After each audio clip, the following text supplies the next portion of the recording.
जय श्री माताजी।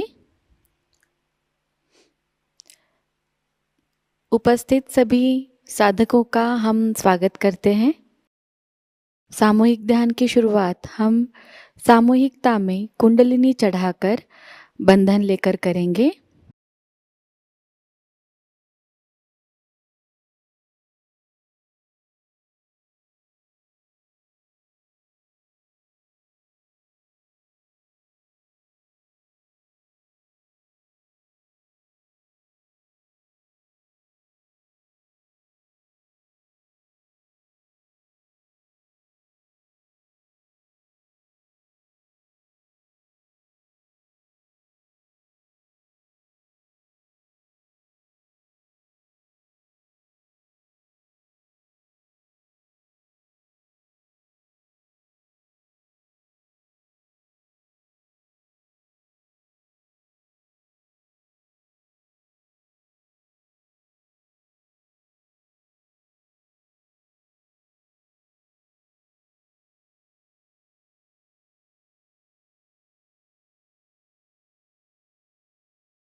सामूहिकता में 3 महामंत्र और उसके बाद श्री गणेश मंत्र का पठन करेंगे।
सामूहिक चित्त को केंद्रित करेंगे सहस्त्रार पर। परम पूज्य श्री माताजी कृपावंत होकर हमें निर्विचार अवस्था प्रदान कीजिए।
इसी निर्विचार अवस्था में हम श्री माता जी की अमृतवाणी को ग्रहण करेंगे।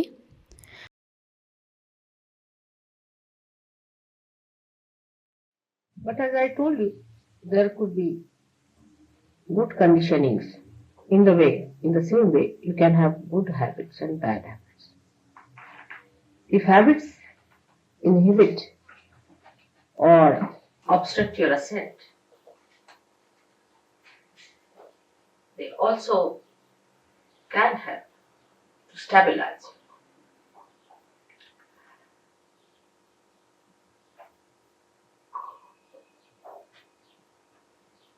The conditioning comes to you from the matter with which we are dealing every day. When a human being sees a matter, he addresses it. and he wants to use that matter for his own purpose. He changes the forms of the matter for his own purpose. He starts getting used to matter as comfort or as a help or a guide in life. The more you start depending on matter, the more your spontaneity is finished, because you are dealing with the dead.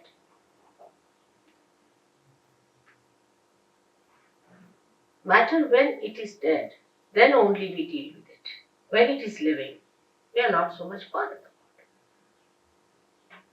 So the deadness of that matter settles within us when we start using that matter for our purpose.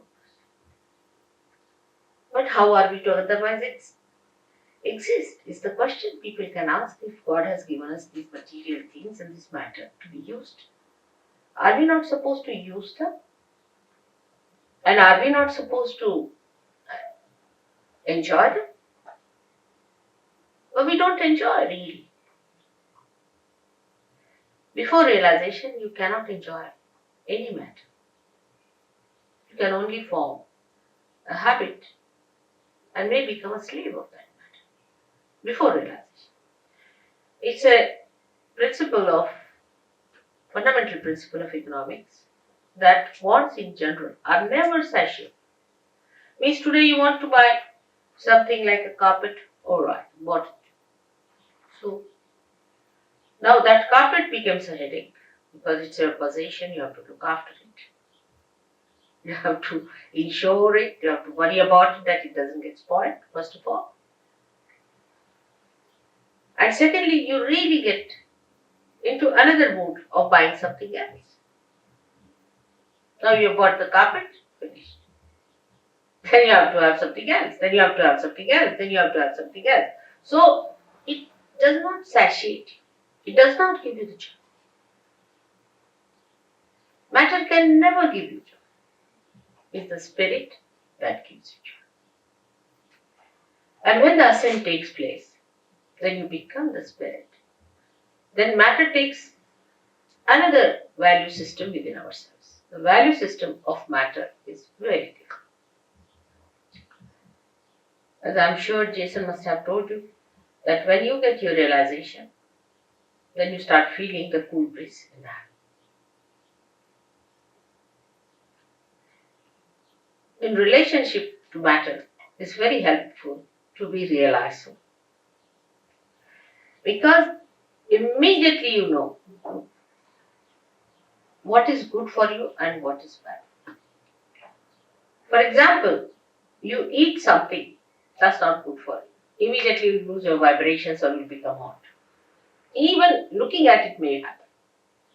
You want to sit on a chair on which somebody who is a very wrong type of a person has sat. Immediately you feel, oh, something wrong in this place. With your vibrations, which is a definite thing and absolute thing. And this conditioning can only be over. These habits can be overcome only if you become the spirit. Because spirit is always dominated by the matter. And the spirit has to overcome that domination of the matter. Actually, spirit cannot be dominated by it. But what I mean is that it is covered, like the sun can be covered with clouds.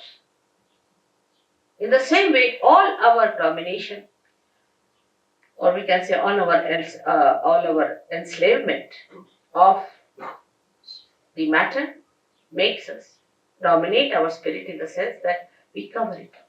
The clouds, we can't see the spirit, we can't feel the spontaneity, which is the beauty of the spirit, we do not feel in a person. So in judging a person, what do we judge? How that person looks, what dress he's wearing, how he walks, what are his formal ways, does he know how to say thank you, sorry or not, you see. All these things impress us very much. What sort of a car he has, what sort of a house. Maybe we may miss a saint. We may miss Christ again. because he was a carpenter's son. How are we to know who is Christ? Is there any way of finding out who is Christ? Many people are now talking, Christ is going to come, he's going to come on the television. You can put up anyone as Christ. How are we going to make it out? By his dress or by some sort of a thing they have done? Most of the paintings of Christ and most of his statues that I have seen are nowhere near Christ. Nowhere near Christ. See, they are horrid things. I don't know what are they. So how will you make it out that this is Christ or not? Or this is some sort of a hocus pocus fellow or some sort of a person who has come just deliberately to delude us from reality. There is no way out to find out what is the truth, because we are so much used to material forms that we have. For example, our idea of art also is in the same way molded. We like this kind of art. If you ask why, because this is this kind of a thing, harmony, or maybe this is more proportioned and all that. Well, how do you know? Because you've read certain books, or maybe that you have understood from somebody else that this is art, this is beauty. I mean, you brand something as beauty, but is it really? If it is beauty, it should be spirit, because spirit is beauty and beauty is spirit. So is it beauty? How do you make out that this art is beautiful or not? For example, according to all normal ideas of womanhood, I don't think Mona Lisa is a beautiful woman. I mean, the way these days you see mosquito-like women are regarded as beautiful. So how they call Mona Lisa so beautiful? What's in her? Thousands of people would be assembled to see that painting. Why? What is that? Only vibrations will tell you that it emits vibrations. It appeals to your spirit without your knowledge. You are not aware of it. It appeals to your spirit. That's why universally that painting is appreciated. But when this conditioning becomes collective, any such conditioning becomes collective, and you accept this is the form that is beauty, this is the form that is reality, this is the form that is spontaneity, then the confusion starts. The confusion starts at that point, when it becomes a collective thing. For example, I met some people or some gurus. When I asked them, what makes you think that your guru is truthful? What has he given? He said, because sitting in my chair, I just start jumping by myself. I don't do it, but it happens, it's spontaneous. And in my presence, the way his body was moving was so horrifying. Anybody would have tremendous compassion and concern for such a person that you can't sit for 5 minutes. Excuse me, it wasn't spontaneous, it was nervousness. Yes, that's what I'm saying. But You're very wrong in what you talk. What? About everything. From where do you come? Up the road. That's it. Better go. That's where I am. Look at that. She'll go to the pub now. That's nice. Must try to understand the subtleties. You see, if you are confirmed with what, now supposing somebody started jumping in the thing, and she says, it's two nerves. That means you are not in control of your nerves, isn't it? Don't you think so? You are not in control. You have not control. Spontaneity is a thing which is not the thing that makes you a slave. This is the point I am trying to bring. It doesn't. It makes you a master. Spontaneity must make you a master and not a slave of it.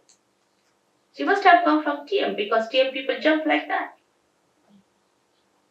And they end up as epileptic people. I have cured so many of them. I don't know if someone has come from there. Even the head of their academy in Scotland, who was the Flying Squad Academy as I call it, where people paid 3,000. Now this gentleman sitting here is one of them who suffered. When they suffer, then they know what it is. The other day we saw somebody with epilepsy of such frequency, the poor child, he was hardly 26 years of age, young man, supposed to enjoy his life, was going into such trauma you can't imagine. And if this is happening to somebody going to a guru, you paid for it. How can it be anywhere near spirit? This is what I'm trying to tell you. That spirit gives you spontaneity in which you are the master. You are the master of yourself. Complete master. No enslavement of any kind. No habits formation coming. All habits stop. You become so spontaneous that I don't have to tell you. You just talk about all habits. Then you become a master of yourself. That should happen to you. Instead of that, if you indulge into things which enslave you, you may like it for a while because you can't help it. But if you really sit down, you will know that it's not the thing that you wanted. You wanted to be the master of yourself. Now here in this map, as is shown, we have two powers, left and right powers. The left power is the power that gives us condition. Left side, the subconscious, the collective subconscious. That gives us the condition. Now if you try to deny all that, then the right side is even worse. It gives us action, but with action, we can become very ego-oriented. So both ways, it can be troublesome. Supposing you say that, all right, I have no conditioning of any type. What's wrong in doing this? What's wrong in doing that? And if you just move with that idea, with that freedom, it will be abandonment. It may not be freedom, because freedom must have wisdom behind it. So both the sides, the movements on both the sides are wrong. So what is all right in the center is not to get conditioned by anything and not to be ego-oriented. But how to do it is the problem.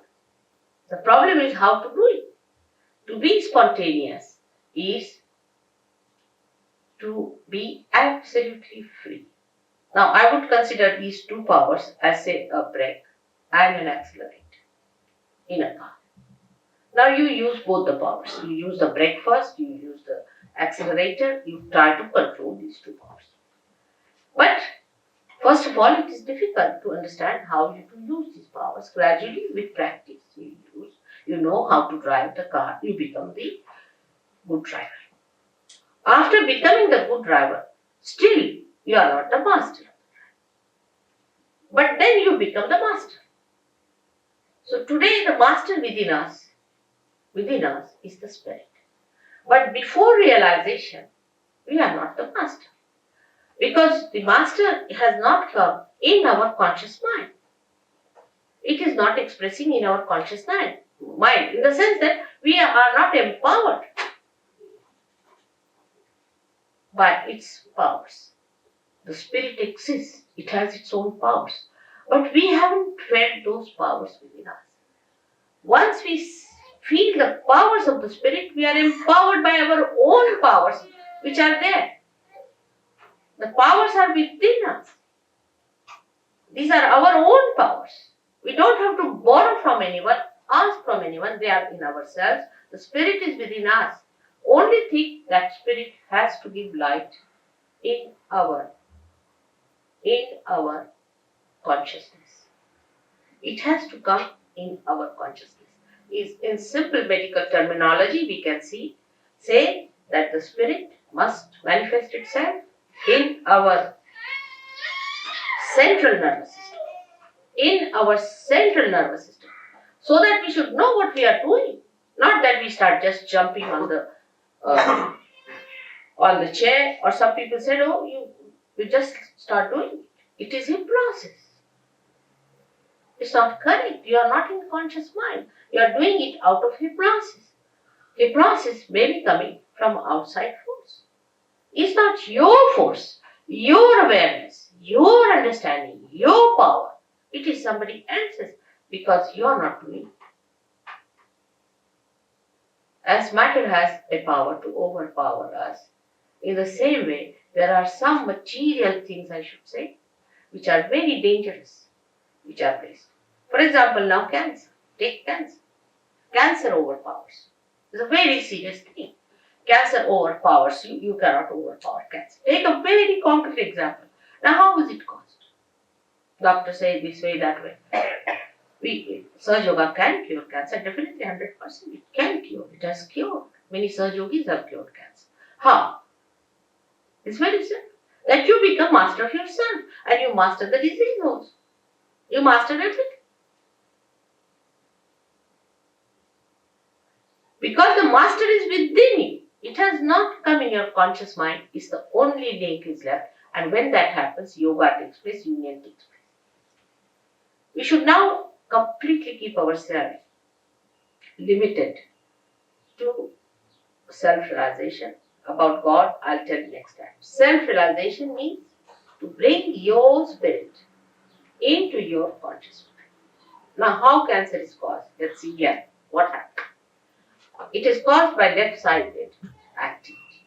Now, left-sided activities are emotional traumas, emotional problems, emotional upheavals, emotional insecurities. Any kind of insecurity can take you to the left side.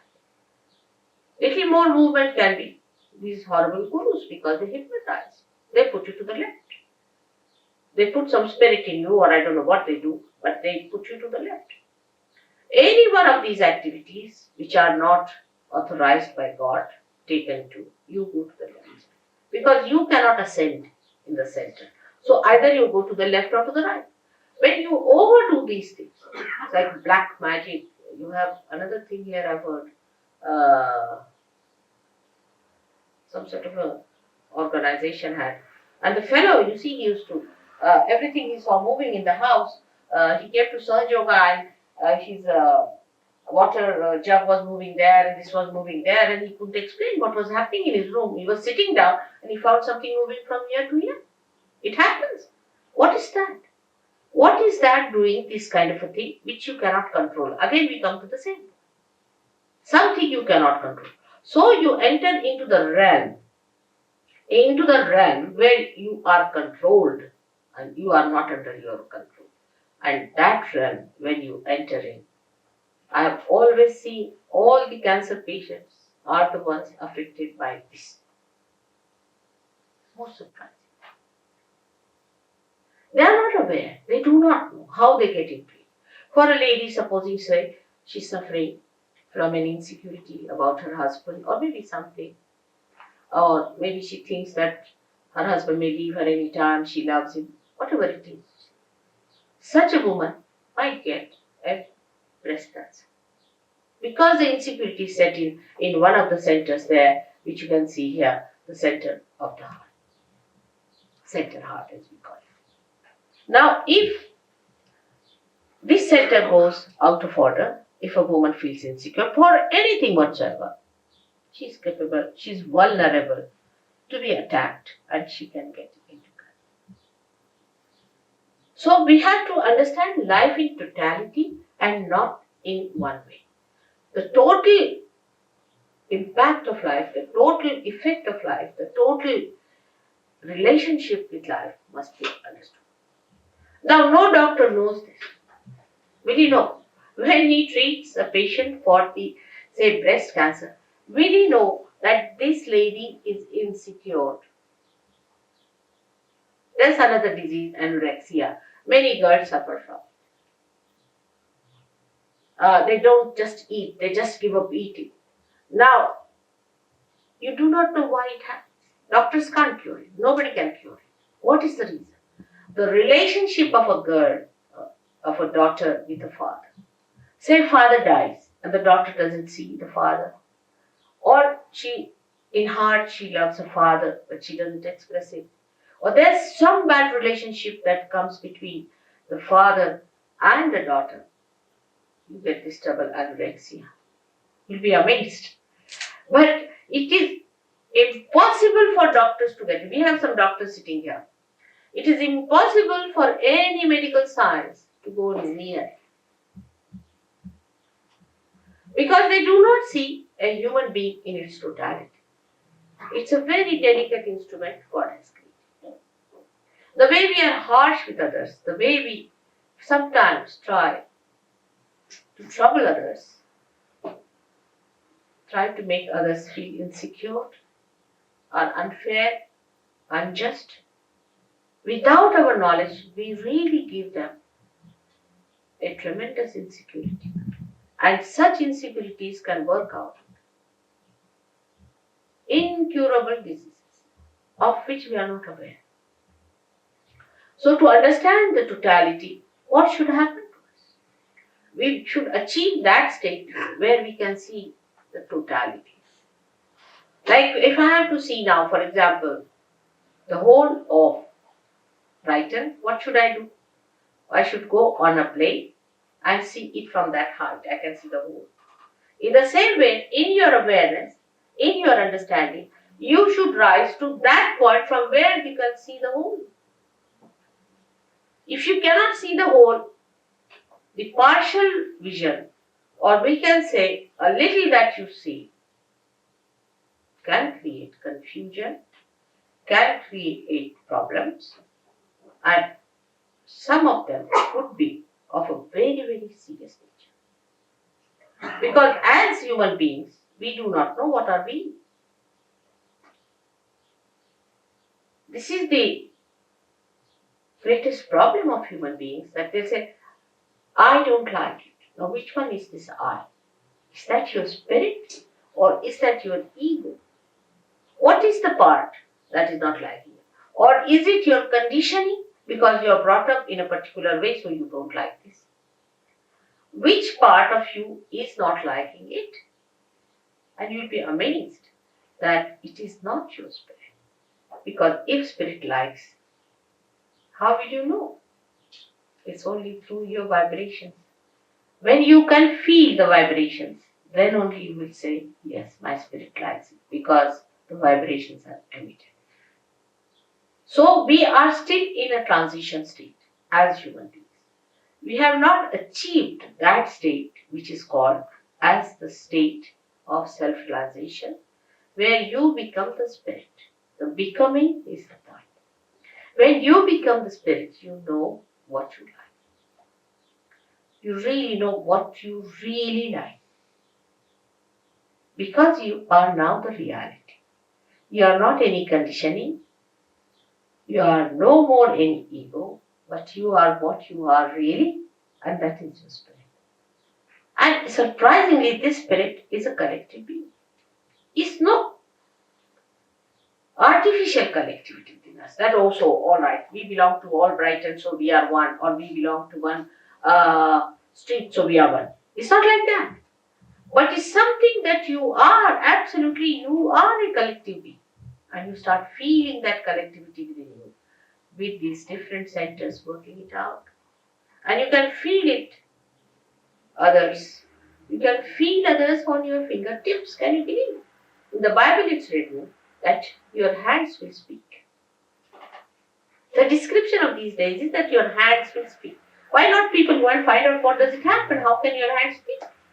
This is what happens, that on your fingertips you start feeling and understanding what is reality, what is beauty, what is joy, what is love. This is the left side which we get, and ultimately with these left side problems we get physical pains. It's very painful to have left sided problems. It's very, very painful. The pain cannot be explained, no one can understand, nobody can cure it, you can't tell anyone, and people think that you are fussing, they give you psychological treatments. You just don't understand why this pain is within you. And this pain comes to you from left side, the subconscious. Beyond the subconscious is the collective subconscious. And this collective subconscious is the one where whatever is created from the beginning up to today in the creation is within. And once you go to the subconscious, you just get lost there. You are so overpowered by this power of subconscious that it is beyond you to understand it, beyond you to get out of it, and beyond you to not to succumb to it. And it goes on increasing. Like I asked some people, why did you go on doing it? When you knew that you were not doing it, somebody else was doing it, still why did you continue to do it? They said, Mother, we were under a blanket. It was darkness. We didn't know where we were moving. And we were just going on and on and on. And as I told you last time, feeling guilty is the biggest blockade. It's the biggest blockade. Because once you start feeling guilty, that the center on the left gets blocked and it's very difficult. And you don't know why you are feeling guilty. All the time you're feeling guilty, but you don't know why you're feeling guilty. Why these ideas of guilt are coming to you. That this feeling of guilt keeps you away from joy, from enjoying anything, from being spontaneous. Why? And this explains why we sometimes are miserable for nothing. Actually, God has not created us to be miserable. He has made us so beautifully, so carefully. He has created us with such love and compassion not to make us feel miserable, not for anything. He doesn't give us any diseases, no problems. But we have done these things to ourselves by going to extremes on the left or the right. As I am today talking about only on the left, I would say that to feel miserable for nothing at all is also wrong, is being unjust to yourself. The people who are left-sided must know that they are the spirit, that they are that beauty which has to come, which has to express itself, that they are not the people who have to suffer all the time and to live like miserable people. They are not. But because they take so much upon themselves, bear so much upon themselves, they become like that. And to avoid that bearing up, they may take to some other habits. You see, many people take to alcohol also for reason because they can't bear the pangs of life. They can't bear. That's why they take to. But once the spirit is awakened within you, you become so strong. You become so joyous, so spontaneous that all these things drop off. All those things, so-called diseases, so-called habits, just drop off. And you become a new, blooming personality. Now, the basics of having this center within you, you can blame God for that. Why did He give us these centers on the left-hand side? What was the need? He should not have given us this left-sided one. So we would have been just in the center to go. But the trouble is, the human beings have to know in their own freedom how to deal with themselves. They have to learn little hard way, the wisdom. They have to know by going to extremes, we have suffered. They have to realize it. Because if they have to become truly, absolutely free, they have to rise in their wisdom. If they are not wise people, then they cannot enter into the kingdom of God because they will be abandoned people. Say, people who are abandoned, who don't understand any laws and regulations, if you get them in England, we have to put them in jail. In the same way, human beings who have not got that wisdom within themselves, through sufferings only one learns, but we should not ask for suffering. When we ask for sufferings, we are asking actually for mistakes to begin with. How will you suffer if you do not commit mistakes? So when we ask for sufferings, we are committing mistakes. So what we should ask for is nothing but our spirit. And if you ask for your spirit, it is your own and you have to get it. It is in your own right that you are going to get it. It's no way that I'm obliging you or doing something special for you. It's all there. You are like a light which is just to be enlightened because I am an enlightened light. And you become an enlightened light and you can enlighten other lights also. It's very simple. If you become an enlightened light, you can enlighten others. You don't have to bother about anything else then. You become an enlightened light yourself. That's the point. It is all there. It is all your own. You have to just have it. It is as simple as that. There is nothing very complicated as these people make it, or anything that these philosophers have put before you. Nothing of the kind. It's very simple. It is within you. It is spontaneous. It is a living process. As in living process, you have become human beings. You are going to become superhuman beings. It's absolutely spontaneous. You can't pay for it. How can you pay? I mean, an absurdity. If it is a living process, how can you pay? How much do you pay to the tree to grow up? I mean, in anything living, do we pay anything? How much do we pay our nose to breathe? Can we pay for it? It's absurd. It's ridiculous. The way we pay for it, we cannot. It's a living process. You have to become, an egg has to become a chick. Now, how much do you pay to an egg to become a chick? Or how much does an egg pay to the mother for becoming a chicken? It's that ridiculous. But we never understand that living things are so spontaneous. We never see living things. We live with matter, with the dead, not with the living things. If you start watching a tree, you start watching a flower, how it becomes a fruit. You can't even watch because it's done so slowly. You can't even watch a flower becoming a fruit. Suddenly you find all coming up.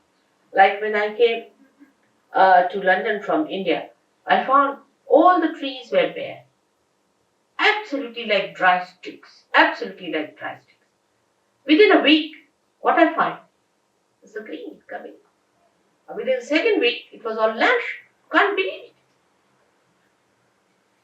We never even notice. We take it for granted. It's happening. How does it happen? It's a miraculous thing. If you see it is miraculous, how these flowers, for example, the particular flowers are only on a particular tree, another are on another tree. How does it happen? Who chooses them? Who puts them in proper shape? Who organizes all that? And this is what one has to realize. And that is the all-pervading power of God that does all the living work. And once you become that, the spirit, then this power starts flowing. You feel the power through you as Christ was touched and he said some power has gone to someone. Like that. You just become a medium of that power flowing. But you are empowered to maneuver it, to manage it, to understand it. You know completely about it. You know how to give it. You know how to work it out. You know how to cure others, cure yourself. You know the complete working of your machine. Apart from that, you get the power to overcome all the problems of your own machinery also. It's so fantastic. Whole thing sounds very fantastic because we have never seen this before. But to us it doesn't sound fantastic when we see all these flowers suddenly turning into fruits. It doesn't sound. But we see human beings turning into fruits. Then it sounds very fantastic. How can that be? It has never happened before. Only one person would get realization, and it was such a difficult thing, and nobody got it. How is it today? I say it is the blossom time, which is being promised, which is being already prophesied. Even a great poet in your country, William Blake, has prophesied. He said these times will come when men of God will become prophets.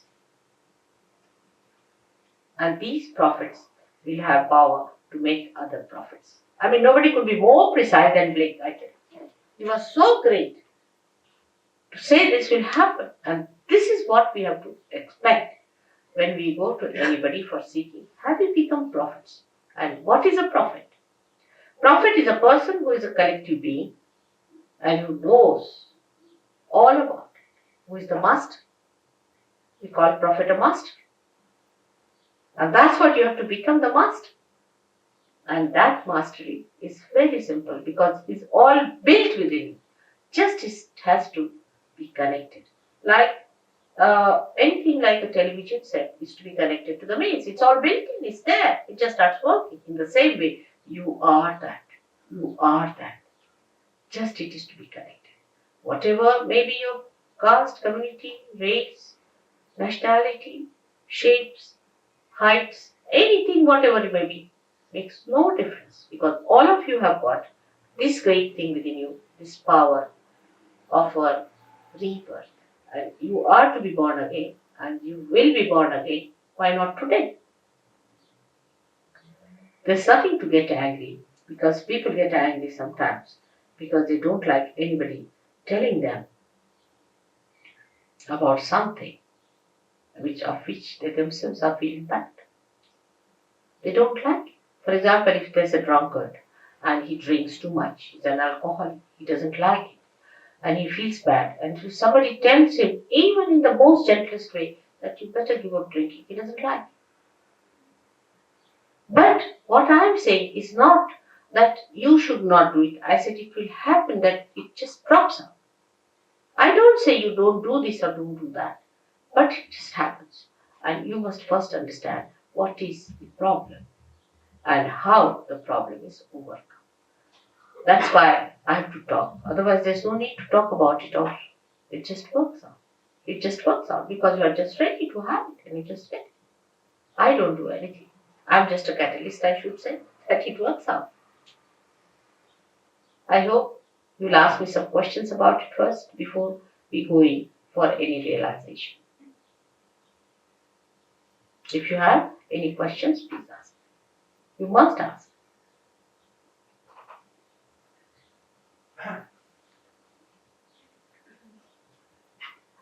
Yes? Is there any difference to what you understand it as saying and what say Guru Maharaji? Who? Guru Maharaji. No. I'll tell you one thing. When you talk about any guru, I don't want to go into controversies. Alright? That's first thing I'll tell you. But I will tell you to ask yourself or ask anyone, what has he done for anyone? Has he been able to give you any power or anyone the power? Alright? Now I can tell you all these who are here, who are realized souls, who are here, they are just like you to look at. Of course, from face you can make out that they're very relaxed and very happy people. But they can cure people. They can give realization to people. They understand everything that is wrong with you and with themselves also. So what has he done to your awareness? Nothing. Now, his disciples, what have they achieved? You ask them, where is the Kundalini of this person? What is the problem of this lady? Or what is weighing upon her mind? They won't be able to say. If you cannot even make out what's wrong with another person or with yourself, how are you going to help? All such people, what do they do? Let us see. Simple thing is that they can mesmerize. You may feel happy for a while. It's just like drinking. If you drink, you feel happy. But by drinking, what have you achieved? Have you become master?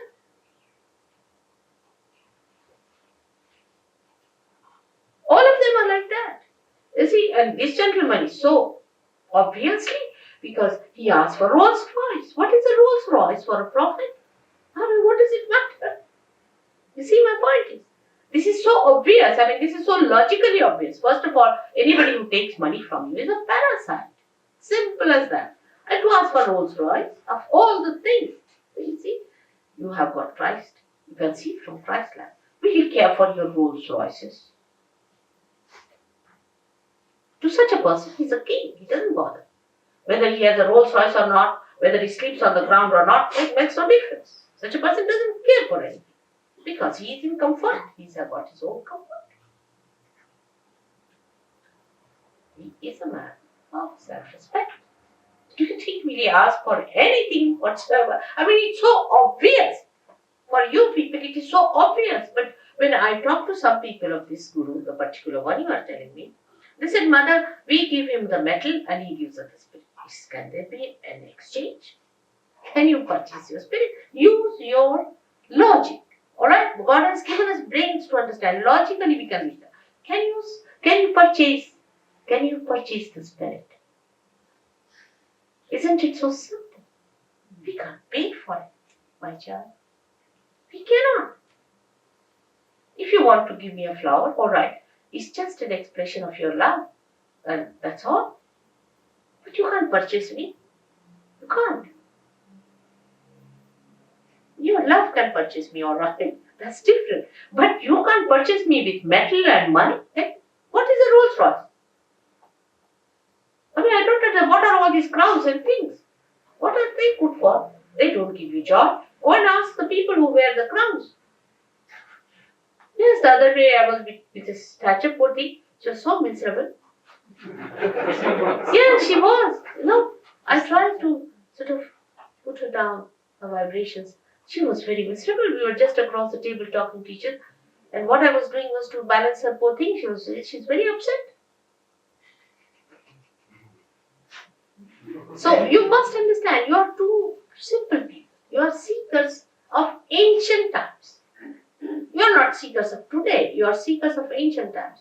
And this time has been promised to you before also. And now you have to fight it. Now you must keep your logic straightforward. I mean, anybody who asks for Rolls Royce, I mean, this is one of the stark examples I would say, cannot be a guru. He's a stark example, absolutely, one of the. But there are subtler ones. He's not so subtle. You will get out of it in no time. I know all of you. But the subtler ones are even worse. Some of them may not even ask for money. May not. I don't know of any, but there may be some. Because I heard about someone who doesn't now take money in India. He has made money here and now he's gone to India and he doesn't take money from them.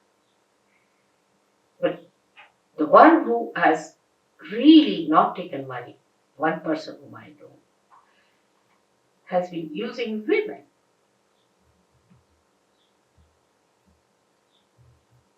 He's not interested in money part. He's using money. You are with. You see, so this is what it is. You must understand. His interest is not in your spirit, but in your person, in your women. Imagine. How can holiness be combined with these dirty habits of people? That means they themselves are under the control of their desires, which are anti-God. These are all anti-God activities. And you people being so simple-hearted, I tell you, you are so simple-hearted. If you tell an Indian that the Guru takes a Rolls Royce, he said, they immediately they'll cancel. They know this guy. How can? Nobody will give to any Guru in India. Gurus have to pay people sometimes. First to entice them. Westernized Indians is different, but those who are really Indians, they are. People live with the mothers and they know what is what. Nobody can befool them. They're very practical people. Yes, my child. Can you be healed through faith? Huh? Can you be healed through faith? Oh, the faith is two types. With what we call in Sanskrit is Shraddha. It's different from what you call as faith. In English, they use it as blind faith and another as faith. Alright? We can make it like that. Now, the blind faith is this, that I have got faith in God and God will heal me. This is one faith. Alright? Another is a faith which is enlightened, where I say you are the spirit, when you are connected. Now, if you say that I have faith in God, you shouldn't feel hurt when I tell you the truth, alright? Because if it is a blind faith, means that you are not yet connected with the power. Not connected. See? Now supposing I start saying, Christ, Christ, Christ, Christ. Christ is not in my pocket. I can't even meet a prime minister or a queen without having a protocol or a connection or some sort of a, position or we can say a authority, isn't it? Now when we talk of anyone like that, some people go and say Rama, Rama, Rama, Krishna, Krishna. You see, these are all incarnations and Christ is the Son of God. He is son of a king.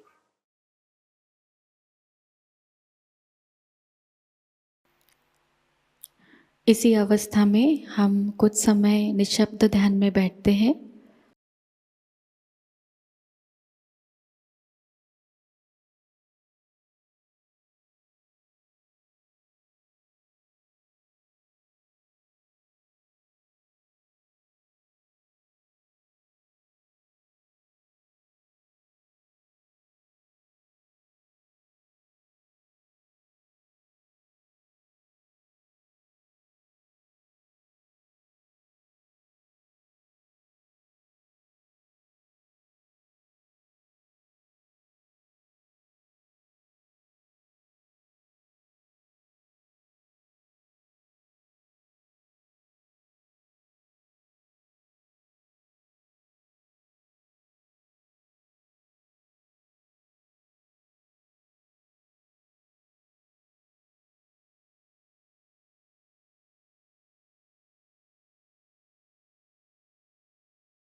परम पूज्य श्री माताजी, आपकी परम कृपा में हम सदैव सामूहिकता से जुड़े रहकर आपके श्री विराट और श्री विराटांगना स्वरूप के आशीर्वाद को प्राप्त करें। हम सदैव निरानंद अवस्था को प्राप्त करें।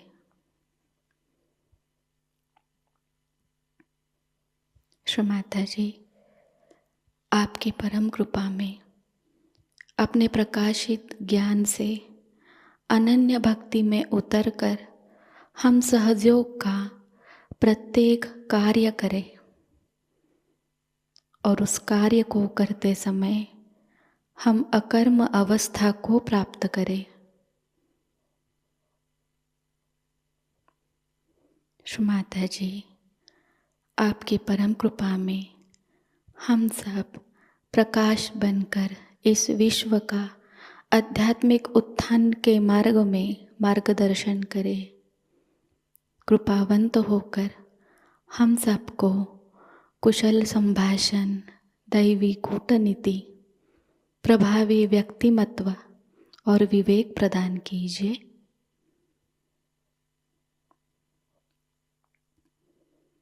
श्री माताजी, आज का यह सामूहिक ध्यान हम आपके श्री चरणों पर समर्पित करते हैं। कृपावंत होकर हम सबको और इस विश्व को आशीर्वादित कीजिए।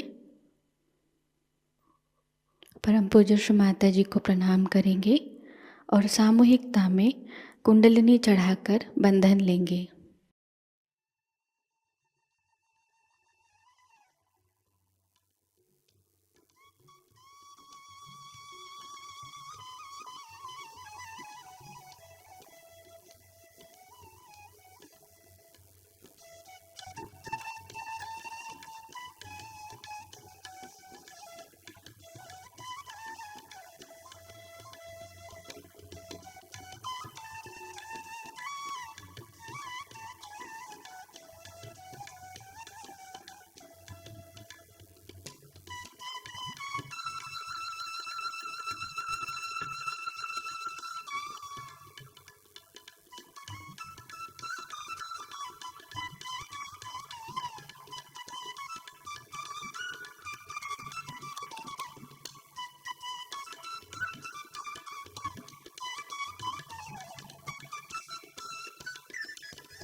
आज का यह ध्यान सत्र यहीं पर संपन्न होता है।